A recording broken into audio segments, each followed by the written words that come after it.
यो चाहिँ हो हाम्रो धानबारी अनि यो चाहिँ हो हाम्रो मकैबारी। यता मकै यता धान। अरे वाह।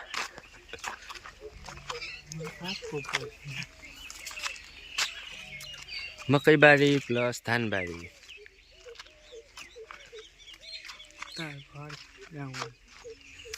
यता हाम्रो गाउँ अनि यता हाम्रा उड्दै गरेका चरा।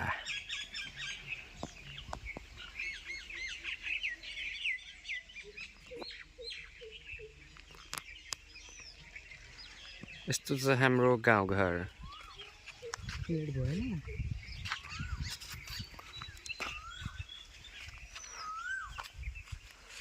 चरा कराउँदैछन्।